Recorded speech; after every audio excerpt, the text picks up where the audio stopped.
All right. Hello, hello, hello. Welcome to yesterlore. Apologies for being just a tad late today. I was getting prepared for the stream, getting all my programs that I wanted open, and that I wanted closed, and my Wi-Fi decided to give out. All right, sorry, I just wanted to turn off that light because we're getting spooky today. So, today we are going to continue with our adventures in Middle English poetry. Our first Middle English poem that we read together was Sir Orfeo. And we're not going to go too far away from Sir Orfeo in terms of style or content. There's a little bit of time between this poem and the poem Sir Orfeo. The poem that we are going to read today is from, at least our copy of it, is from the 1400s. But the original version of it that we seem to have indications that it existed, we don't have the copy of it, but there seems to have been a French version of this poem that dates back to the 1280s. The only copy we really have of it is this, which many credit to a priest named John Audeley, who wrote some prayers and some Christmas carols, actually. But people credit him with this poem, sometimes just because of the style being similar to some of the poems that we know he did write. In any case, the reason I chose this poem is because tomorrow is the first day of October, and I thought we should read some spooky things before going into more different Middle English stuff. And this is actually a good segue poem, I think, into whatever the next thing we're going to read is, which I know what it's going to be, but I'm not going to tell you yet. At least not in this moment. I might mention it later today. But what we're going to read is an example of a sort of popular genre of poetry in, well, I was going to say Middle English, but also Old French, too. The tradition comes from Old French, and it was borrowed into the Middle English poetic tradition, and it's the idea of chanson d'aventure. Well, that's how it would be pronounced now, but it's more like chanson aventure in Old French. What that means is, well, it means song of adventure, but what it is a trope that we actually saw in Sir Orfeo. Not at the beginning, but, well, actually, was in the dream too a little bit. But when Sir Orfeo was in the wild, living with the animals and stuff for 10 years that we read, there comes a point when he sees the fairies, or sorry, the fae, he sees the fae going on a hunt. He just kind of happens upon them while he's in the woods, living his wilderness life of misery. And they kind of disappear into a rock, and he kind of follows them into the rock. It's like a chance meeting where he sees he's out and about and just happens upon hunting fae and follows them. This idea of sort of being out in the wilderness, in the woods especially, is a really common setting for this kind of story. But being out in the wilderness and just kind of by chance happening upon fae, not like they're seeking you or anything like that, it's just you come upon them, is what chanson d'aventure is all about. And we saw that in Sir Orfeo, and we also are going to see it here. And our next poem, which has a lot actually in common with Three Dead Kings, also starts with the chanson d'aventure. But that one is going to feature Arthurian characters, and that will be our first Arthurian poem proper that we are going to read together. We're going to read a lot of King Arthur stuff because I'm excited to read King Arthur stuff. So that's our plan, is to read this kind of spooky story, Three Dead Kings, and then we'll get a kind of similar story next, but featuring some familiar faces to many of you. So that's the plan for today, is to read this poem. Now, this poem is actually not very long. Now, what I'm going to do, and this link will actually be in the description of the video on YouTube as well, but I'm just going to put it in the chat now as well, if anyone watching along wants to like go and read along there, because you will see, if you go to the website, this is actually the same sort of hosted website that we read Sororfeo from. It has helpful words on the side, and I will be making use of some of them as I go along, because it's been a while since I read this poem. But it's a good poem in my estimation, and this what we're reading is from an edition called John the Blind Audeley. So this author believes that he wrote it. It's a pretty common idea. Meditative Close. It's a bunch of different poetry that he wrote. For you, it's probably cut off a bit. Yeah, it is. And the editor here is Susanna Greer Fine. Here. And it's in a volume, if you want like a physical copy. The volume is, well, not if you want a physical copy, but if you want to see it in person, you have to go to the Oxford, the Bodleian Library. It's in Poems and Carols. So I think you can actually buy a copy of it. I think it is available. But yeah, so our editor here is Susanna Greer Fine, giving us a typed version where we would otherwise be looking at a manuscript. I couldn't find a picture or like a facsimile of the manuscript for this one. So we're just going to go straight into it, just like we did with Sororfeo. At least we did have a little picture of some of the manuscript last time. But we're going to get started with Three Dead Kings. And as I go, as per usual, definitely please make any observations, ask questions, predictions, any kind of comments are welcome, so long as they're kind and appropriate, of course. I want to be civil here. It's not a super long poem. You can see it's just over, what is that? 160-ish lines, I want to say. I stopped numbering it at some point. But, so there's a good chance we'll either get halfway through it today, depending on how fast I go, or all the way through it. It depends. I suspect we'll take 2 weeks with this, but who knows? I'm not particularly phased either way, because the next poem is also not super long, and I think we will definitely get through it by the end of October. So, the title here, we have it in English here, thanks to our editor, but it's given in Latin in the actual manuscript. It's De Tribus Regibus Mortuis, of Three Dead Kings, or about Three Dead Kings. It's Latin, concerning Three Dead Kings. So let's go ahead and get started. And I also want to see if we can figure out what kind of, maybe the meter might be a little too tricky to figure out, but at least the rhyme scheme, if there is one. So, let us begin.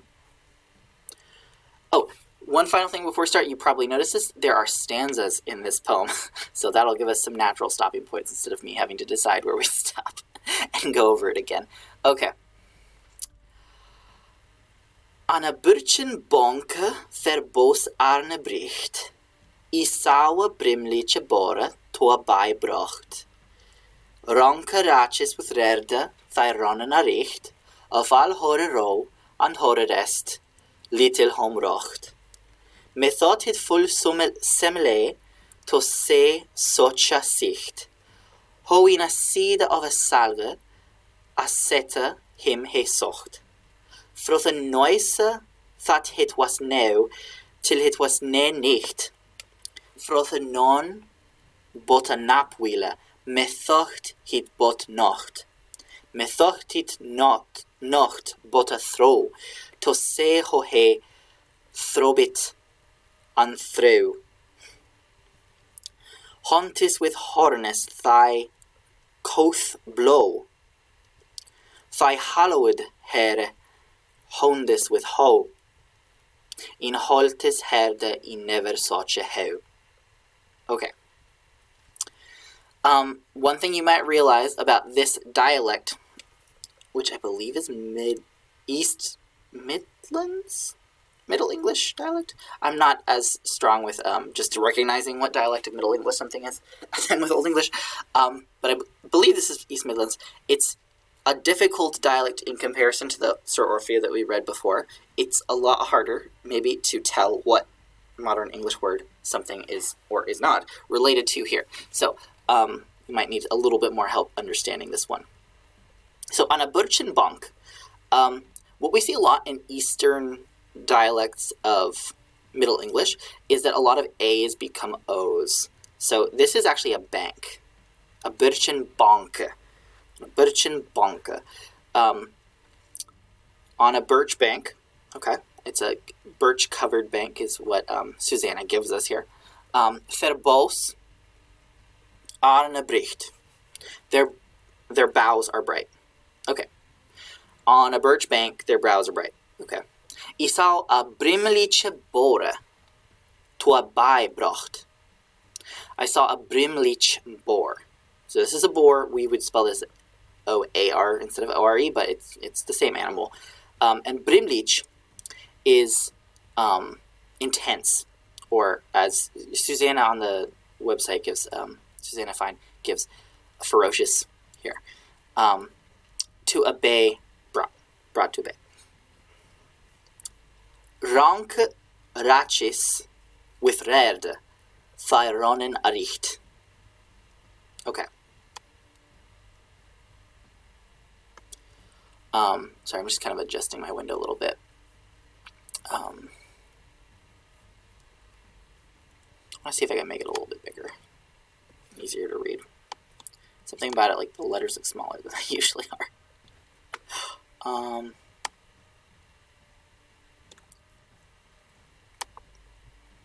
One stands at a time, so we're fine to do not this. We want to make it bigger. Ooh, there we go. Almost there. There we go. All right. Just trying to help people out here. Okay. So, where was I? I was at, just adjusting things one more time. And the interface to work is always a challenge. Okay. Forward. Oh yeah. Ronke ratjes with rerde thyronen aricht. So, Ronke ratjes with rerde. This is very opaque, probably for a modern English speaker. So, ratjes are hunting dogs, and rerde here is like ran. Well, we get ran over here too, but basically what we get are just powerful hunting dogs that ran aright, so they ran speedily, quickly. We saw a lot of aricht in Sir Orfeo as well. Oval hore roe and hore rest.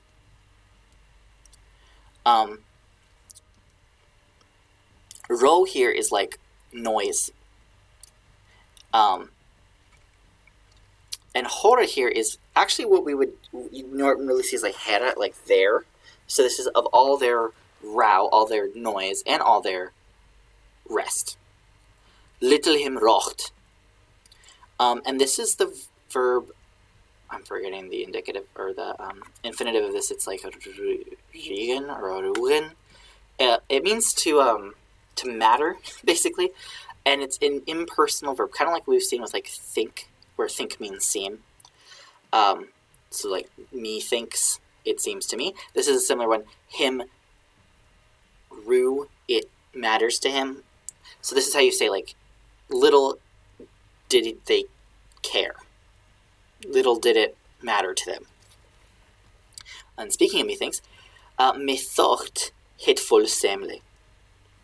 Me thought it full seemly. I thought it seemed to me very seemly. And seemly is just another way to say nice. It seemed very nice. To say such a sight. To see such a sight. This one's a little bit more transparent there. It's just a spelling thing. To say such a sight. To see such a sight.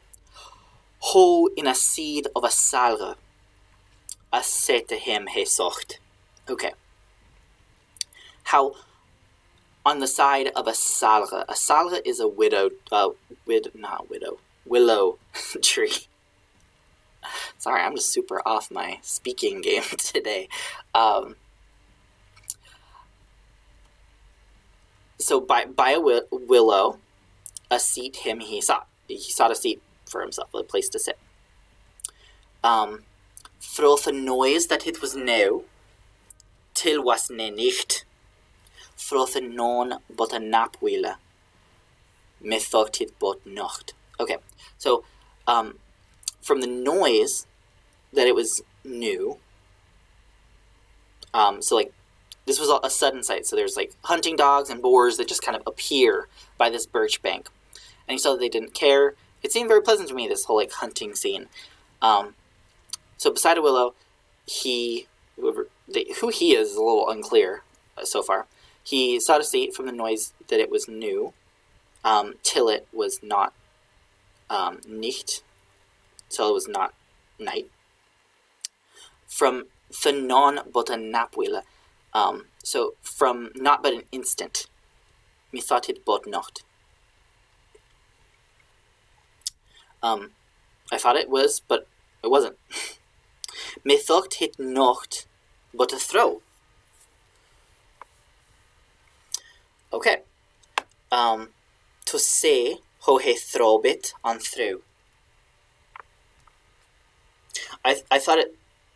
So it seemed to me not but a throw to see how he throb it on through. This is related to the word throbbed, but it's more like shake around. Susanna Fine gives a riot here for this. The throwing and the throbbing. So like kind of shaking and moving around. How he throbbed and threw. Hunters with harness they could blow. Hunters with horns they could blow. Koth here is a sort of older past of the verb kudan, which is where we get the word can, and then the past is used to be kuda, kuda was the past participle, kunda was the past. But with sort of relation to the word will and would, we kind of put an L in the word could that doesn't belong there. So kuth is a sort of older past tense of that. And we still have it in the word uncouth. Because kunan originally meant to know how to, or just to be knowledgeable about something.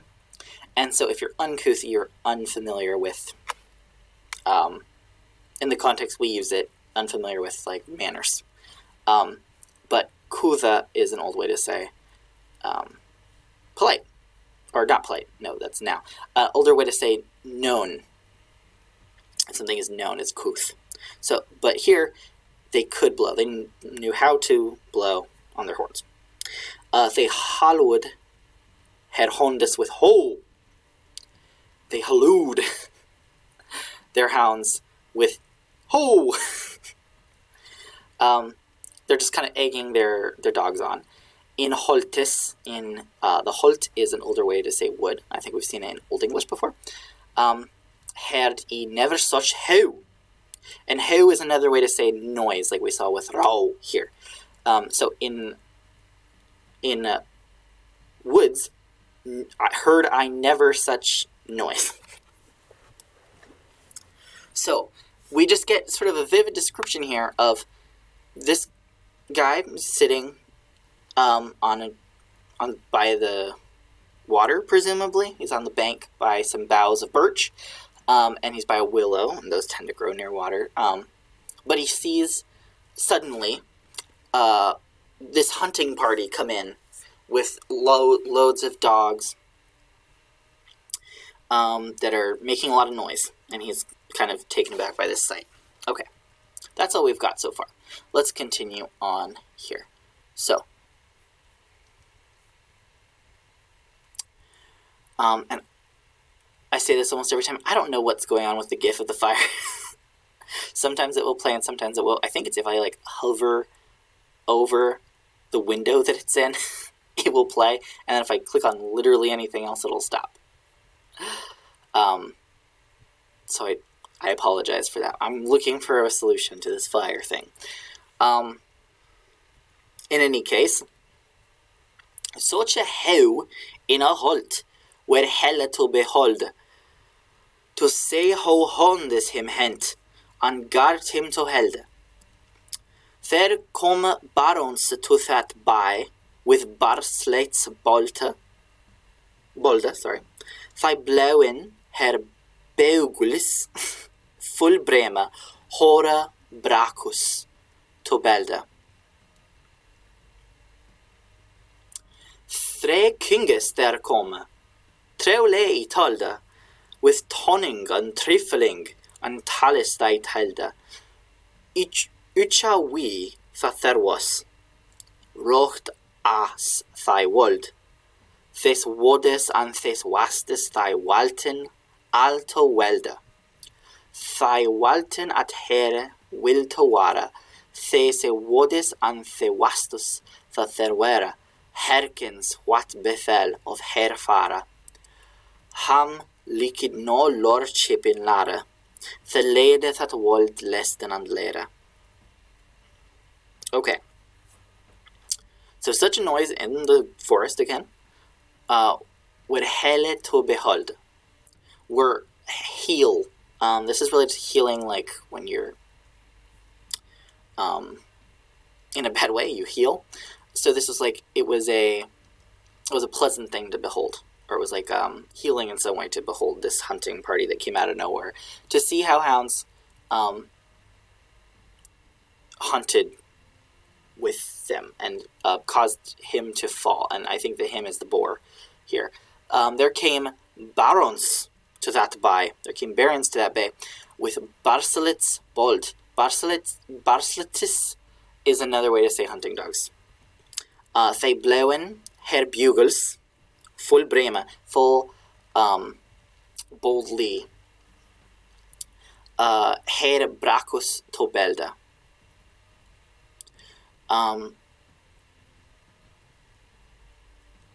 Hore bracus to belda. Their arms numbered, I believe is what this means. 3 kings there came. Truly I told. Truly told. Truly counted here. This is like tell as in count. Truly counted. With tonung and trifling and talis thy telde. Ucha we that there was. So with sounds and trifling. So they're coming with some fanfare. And tales they told. Each a way that there was. Rocht as they would. Crafted as they would. These woods and these wastes, the forest, all to wield, to control. They walten at her will to water. They controlled at their will to watch these woods and these wastes that there were. Harkens that befell, whatever befell on their path, ham liquid, no lordship in Lara. No lordship in lore was like them. The lady that wold lesten and lera. So lera there is still lore again. Sorry, I don't know what's going on with this window changing size.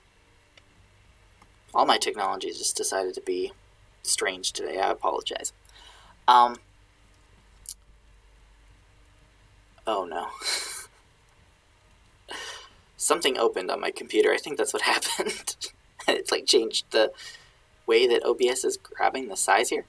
I'm going to need to close that because it's going to take up all my RAM. It's this program that I didn't mean to open is opening. Or not my RAM, sorry, my bandwidth. That's the word I'm looking for.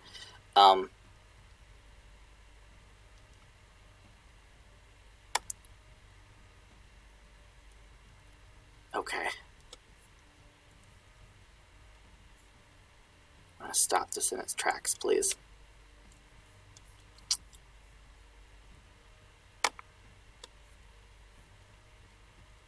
very much not like this program to open. Thank you very much.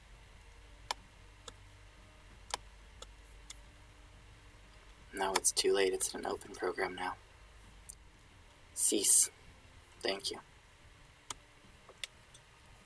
Okay. Back to Three Dead Kings. Apologies. Okay. The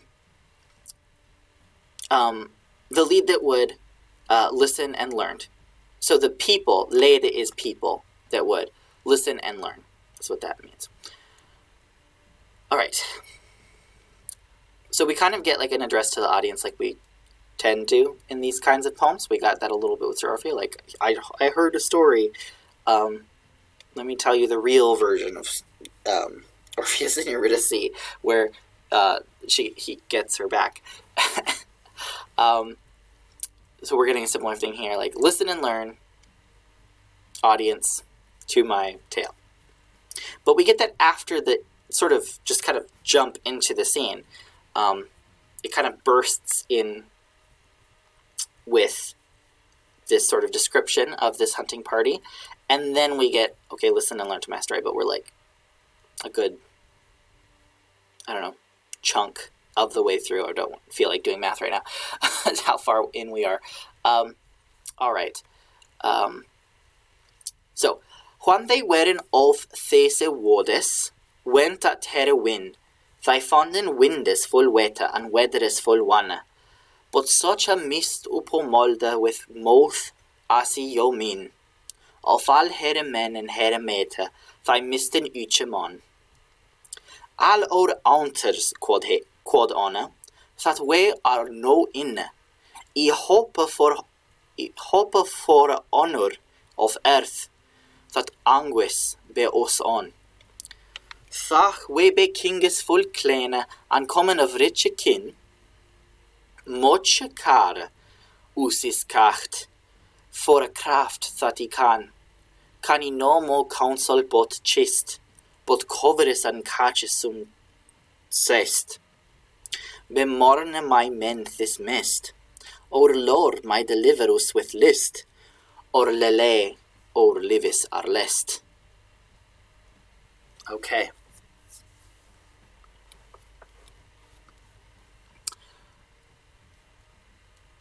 When they were from these woods, when they were of these woods, went at their joy.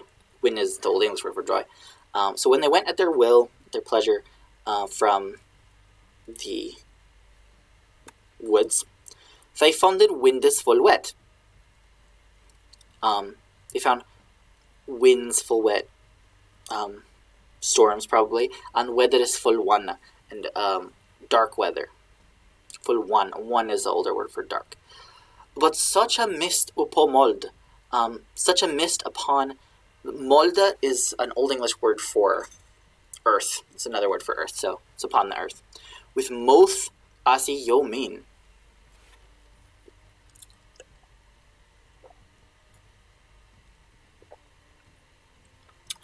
I do not remember what yo means here.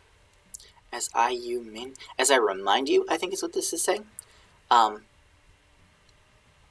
Oval here men, an here meta. All their men and their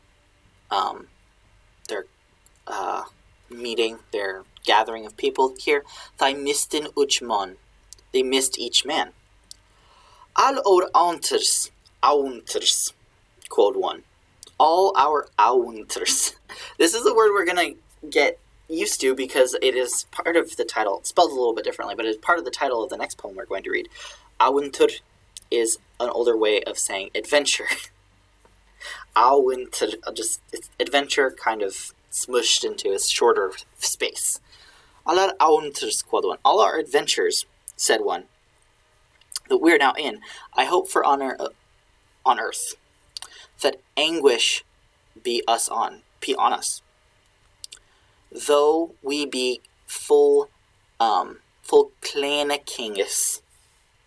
And kleine doesn't necessarily mean clean as in like undirty, but just like righteous, good kings. And common of richikin and come from a sort of rich, noble heritage or family. Much kar is us is kacht. Much kar, and this is where we get the word care from, but following on from what it means in Old English, it's more like trouble or concern. Us is kacht is caught to us. So, like, we have a lot of concerns. Despite all this, though we be, like, great kings of noble lineage, much concern is there for us. For a craft that each can he known mo counsel but chist, but covetous and catches some cest. Okay. So what this means here is for craft that I can, for craft that I know. And craft doesn't mean like putting things together necessarily, but more like general like device or counsel that I could give you. I can know more counsel, but chist. Chist is choice or some kind of plan that's being made. But covetous and catches some zest.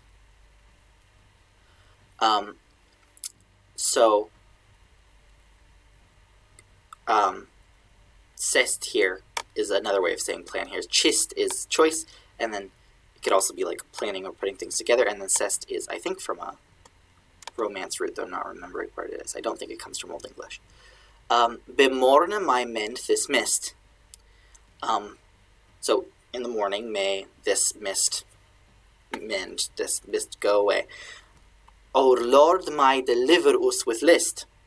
Our Lord may deliver us with love, or with it's related to lust, but it doesn't mean lust. It's more like happiness. Or lele or livis are lest. Or otherwise our lives are lost. Okay. So we've got 3 kings that just sort of show up here.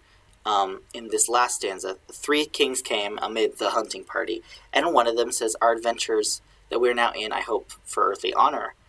Anguish be upon us. I hope for... So, though we be kings, full rich, there's much care upon us. Hopefully the fog goes away. So we've got 3 kings. We haven't got the fact that they're dead yet, though. Alright, so let's move on.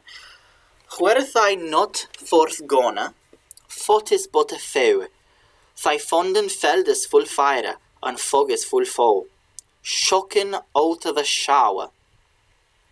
3 shalkes at show.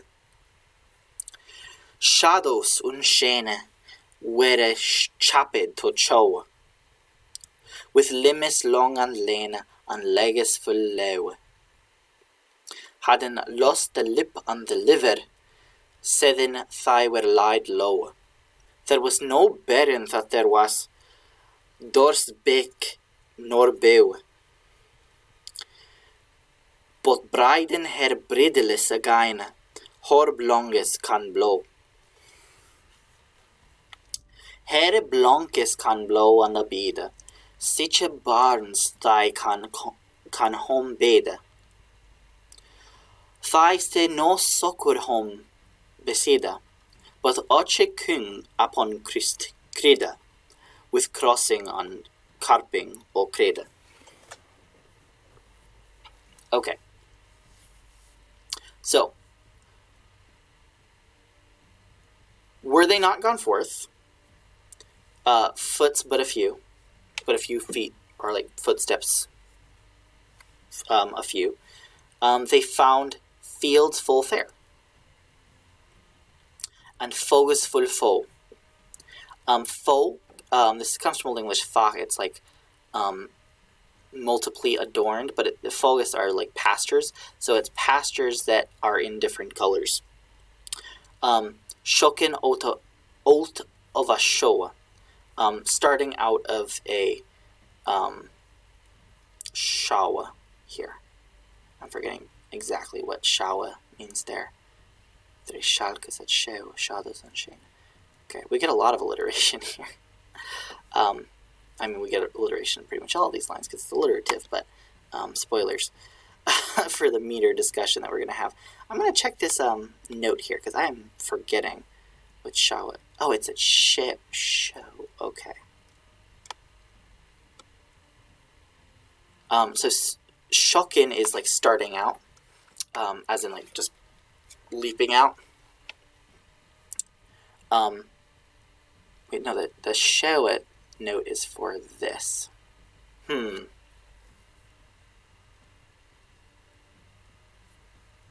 at the wrong note.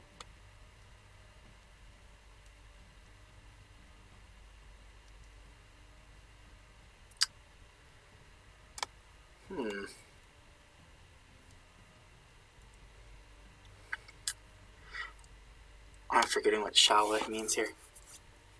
Sorry. I forget words sometimes. It happens.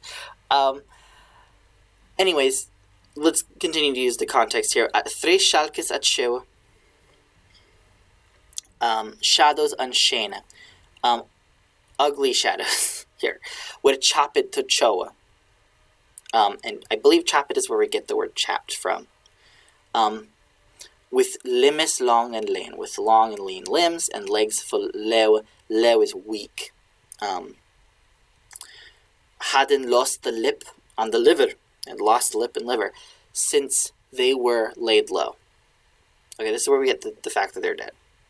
So we're kind of just getting like a description of... So were they not gone, but a few footsteps, they would find fair pastures, but instead they started out unbeautiful shadows with thin and weak limbs, with no lip or liver, since they were killed. Since they were laid low. There was no beren that there was. And beren here, this is like barons before, and it's just kind of like in Old English, generically being used as a word for person, man. There was no man that there was, darest, big no bow. Big and bow. Bow is like turn, not necessarily bow down, but just turn. And then big is like beckon, like yes. So nod or turn around. But briden her bredes again. Her blonges kan blow on a bide. Blonges and blonges here are horses. So they grab onto their bridles again. No man can turn away. Or nod, but hold their bridles again. And their horses can blow. They can make noise. And wait. Abide. And wait. Sich barns they kan home bade. So these barons, they can him bid. They have the ability to bid them, to summon them. Thai say no succor home besida. They could no succor him beside. They couldn't give them any kind of help. But och king upon Christ crede. But each king believed in Christ. With crossing and carping och crede. With crossing, doing the sign of the cross, and citing the creed.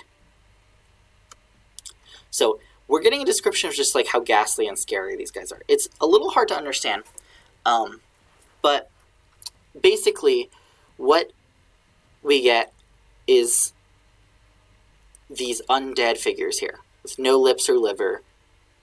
They're basically skin and bones at this point. And if you see them, all you can do is kind of stand there and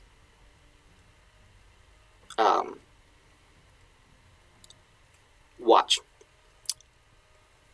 And I think the they here, thigh say, oh wait, no, the they here. Sich barns they can him bid. Such men they can him summon. Here, I think it's people can summon these three dead kings, but not offer them help. all you can do is do the sign of the cross and say your creed. Why would one want to summon them?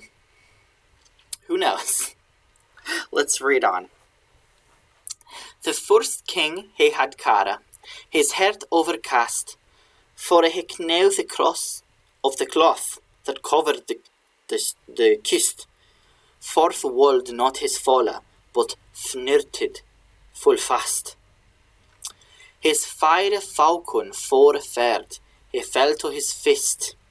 No all my gladship is gone, I grey and am aghast of three ghostes full grim that gara be me grist. Fero of hav I walkon, be wodis and be wast, but was me never so woe in word that I wist. So woe was me never I wene. Me wit is a why over wana. Certis sona hit will besena, or ronung will turna ustotene, for el title I tro we benetana. Now, maybe at this point you have picked up on the sort of poetic structure here. I'm going to pause to talk about that a little bit, and then we'll go back and talk about what this actually says. So, the editor here has put dots between these longer lines, kind of like you might remember from alliterative verse in Old English. There's two half lines where the first half line alliterates with the second half line. And in the second half line, you only want the first stressed syllable to alliterate with the former. That rule no longer applies in Old English. We don't care about that anymore. We just care that there's alliteration on both sides. And so the editor's putting this dot here to show us what the two sides are of the line. But we get more than that here. We have alliteration throughout up here. But we also have rhyme. Cast, kist, fast fist, gas grist, wast wist. Then we have wena wana sene tene tana. Let's go back and see if this rhyme scheme holds. Fewa fo, sheo cho, leo lo, bewa blow, abida beda, sida krida kreda. So our rhyme scheme, we would call this A, B, A, B, A, B, A, B. Then we have A, B, A, A, B. Or it would be more like C, D, C, C, D. Here. In these shorter lines at the bottom, we almost get like a second sub-stanza at the end of all of these. And almost all of them have some kind of echo of the previous line that was alliterative, like we had here. We don't have the repetition here, but we have like an echo in terms of what it says here. This one kind of repeats part of it. This one also repeats part of it. It's sort of a way to tie that alliterative part to just this rhyming part at the end that doesn't really alliterate anymore. We see, so wo never me with ziwena. There's still alliteration here, but it's not full alliterative lines with two halves. It's just this alliterates, and we have this, okay, that alliterates with itself. I mean, these both happen to be W, but, I mean, these are also both B. These are also both C. Okay, actually,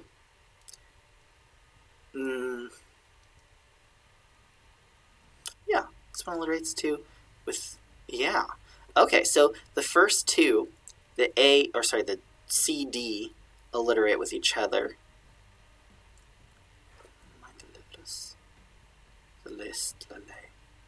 And the last two alliterate with each other. I hadn't noticed this before. Yeah, so we got alliteration this, and then we get this. It's the middle one that doesn't alliterate. That's interesting, because the middle one, we get like C, D alliterate, then we get another C, and then we get a C and a D that alliterate. So there's just kind of this extra C in the middle that doesn't alliterate with anything. I hadn't ever noticed that before. It just alliterates with itself. So here, in the one we just read, it's S, alliteration, certis sona hit will be sena. Interesting. Okay, I hadn't noticed that pattern, actually. I thought it just stopped alliterating. With the half lines, it's just full lines that alliterate with themselves, but it's actually pairs that alliterate. That's interesting.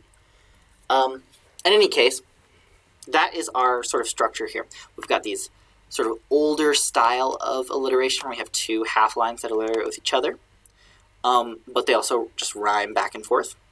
And then we have this weird sort of shorter alliterative lines with this weird pattern that we just talked about. So that is the sort of rhyme scheme that we're getting here, and overall structure. Now, what does this mean? The first king, he had care, his heart overcast. So the first king, he had care, and remember, care is like more like concern. He had troubles. His heart overcast. Sad. His heart is overcast. For he knew the cross of the cloth that covered the kist. So, he knew the cross of the cloth that covered the kist. And kist, again, here is like the... This is a different kist than cest up here, I think. And it's not chist either. It's not choice. I'm forgetting what cyst means, too. I'm very off my game tonight. I apologize. What's note 8? Oh, it is chist, but this is different chist. This is chist as in chest. That covered the chest. Honestly, that makes a lot of sense. He knew the cross of the cloth that covered the chest. Okay. What cloth covers the chest? Forth would not his foal. Forth would not his foal, his horse, his young horse, but fnirted full fast, but snorted full fast. And remember, full fast just means like truly, indeed. Fnirted is snorted, and this is what we get to see, a really cool thing that preserves something in Old English. A lot of our verbs that have to do with nasal stuff, like sneeze and snort and sniff. In Old English, those didn't have an SN at the beginning. They had an FN. So, sneeze was fneusen. And snore originally had an F at the beginning. Snore. It sounds a lot more like, I don't know, something about it sounds more descriptive of the actual sound to me than an SN. But for a lot of reasons, it became difficult for people to pronounce it with an FN. Fna. So it changed to the SN words that we're familiar with: sneeze, snore, sniff, snort. So this is snurted, but it's fnirted originally. Fnirted full fast. Snorted full fast. His fair falcon forthfed. So his fair falcon went forth. His foal did not. He fell to his fist. It fell to his fist, the falcon. So the fair falcon forfed. This is not went, this is feared. So yeah, his falcon was afraid, it fell to his fist. No, all my gladship is gone. Now all my gladship is gone. My gladness. I grey. I shake. And I'm aghast. That we still have. We just added H here. I'm aghast, and I'm aghast. Of three ghosts is full grim. That gara be may be grist. Of three ghosts full grim that gara be me grist. That gara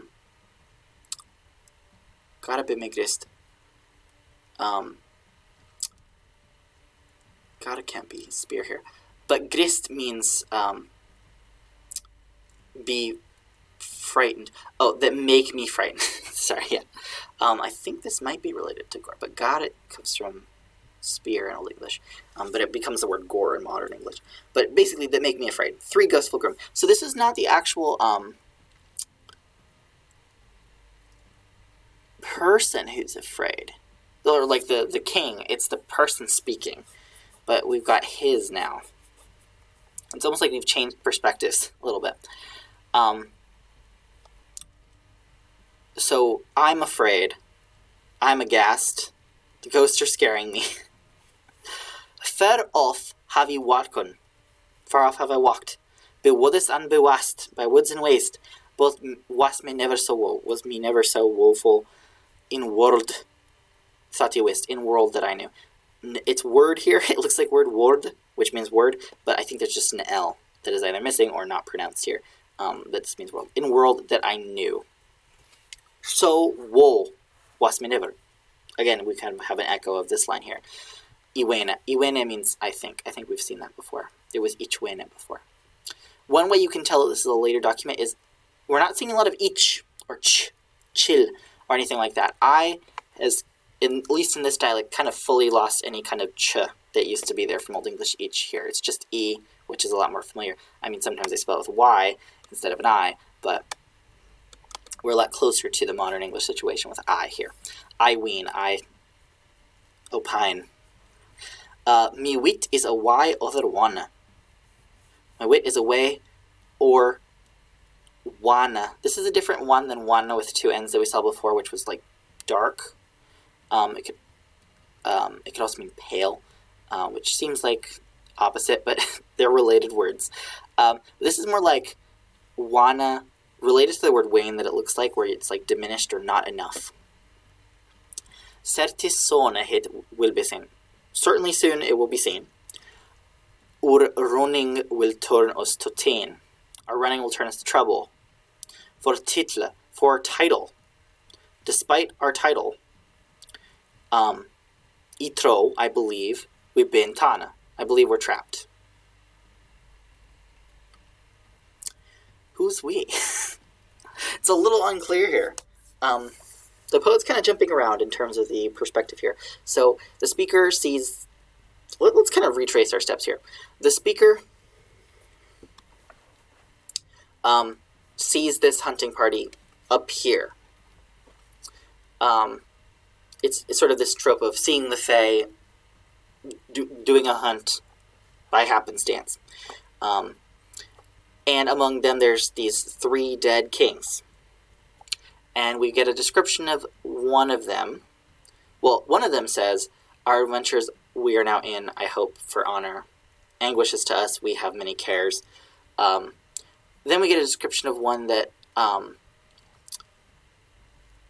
had care, was overcast. His heart was overcast. And then it seems like we get the speaker, his horse can't go forward, his falcon is scared, and he exclaims in fear, "Whoa, we're in trouble. We're trapped. We can't really go forward. I've never seen such a horrible sight in my life." The we is kind of interesting. I guess maybe the speaker isn't alone. He's taking us with him on this journey. Then bespake the Medal King, that mekel was of micht, was mad as a man schuld, of mine and of macht. Methinkes, seris, that I say, the selkoth sicht, that ever segje under sonna, say and was sagt, of threadledis for life, that lorna hath the licht, but the lip on the liver, his fro the limme lacht, for if we tena to the tona, as we hadn't ticht, ha full teneful why I tro, that us is tacht. Us is tacht, as I tro, I tell you no tales but true. What help is our hunting with hoe? No rike away to the yonder row, or radele, or raise mon we row. Okay. So, then spoke the middle king. That Mekel was of might, that was much or great of might, was made as a man should. Okay. Of mine, of power, and of might. Again. Methinkes, sirs, it seems to me, sirs, that I see the selkoth sight, the same said sight. That under sege under sona, that under, this is sege, this is from the Old English sed, which meant warrior, so under men, under the sun, that ever men under the sun say is here, saw, and was sagt, and was given, of 3 ladies full life. Of 3 ladies full life here. That's life is awful. Okay, awful ladies. That Lorn hath the licht. That have lost the light. But the lip and the liver, his vrothelim lacht, that is separated from the limb, the lip and the liver. For a yif, we tene to the tone. If we go to the town, as we hadn't ticked, as we had planned, ha full tene full way. A full dangerous, we saw the Tana over here, we're in trouble, Tana. Tene full way. Very difficult or troublesome way, I believe, you throw. That is shown to us. Is shown to us, as I believe. I tell you no tales but true. What helps our hunting with screaming out to our dogs, no rike away the yonder row.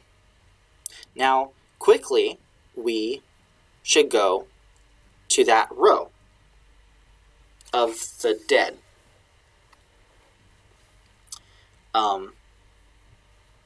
Okay. Or readily, our reze monwero, our reze, our haste. Monwero, we must regret. We must rue. Once again, with these quotes, we have some weird perspective shifting. Because it seems like, it says, the middle king spoke, but once again, we kind of have it almost flips where it's like, these dead, that row over there of people, we should call our dogs. But was it the kings calling the dogs? The kings were among those who were hunting. So that kind of makes sense. But it's a little unclear still what's going on. We are almost halfway done. I think let's do one more stanza and finish. It is 8. It's 8. I actually need to stop. I need to go, unfortunately. So we almost got halfway. I do think we can finish next time, because I stopped quite a few times with some notes on some stuff. I will definitely go back and fill in those parts where there were some words that I forgot. Like I said, this dialect is a bit different from what we saw in Sorofia. It's a little bit more difficult. And I also stopped to talk about meter for quite a bit. So we'll have more time next time to actually get into this, and hopefully I don't have technical issues again next week. Fingers crossed. Thank you for everyone who was here and able to participate. And next week we will continue with Three Dead Kings and kind of unravel what's going on here, because, like I said, the perspective seems to be shifting in some really difficult to understand ways. It will all make sense by the end. It's not super obvious from the poem itself, but I have some meta stuff to talk about that does make it all make sense to go through. But yeah, the poet seems to be doing a lot of sort of shifting of perspective, and it's unclear whose perspective we're even talking from, because it kind of just goes right into it. So we'll work on unraveling that a little bit next time. So we stopped, let's say where we stopped. We stopped at this stanza that starts with line 79. So I will write that in the description of the YouTube upload of this, and the link to this poem will be there as well. And if you want to read ahead for next week, feel free. Look at the notes yourself. And there's also, I think, a translation linked on the Wikipedia page for this poem, Three Dead Kings. If you look up Three Dead Kings, there is a modern English translation you can look at if you want to do that as well. So thank you again. Anyone in the future watching this, thank you. Please feel free to like, comment, subscribe, all of that stuff. I do read the comments on YouTube, so please do not be afraid to make comments. And even if it's many, many months from now and you're like, wait, this is really old, I will still appreciate seeing what you have to say about these Middle English poems. Thank you again, and have a great rest of whatever time zone you're in. Goodbye.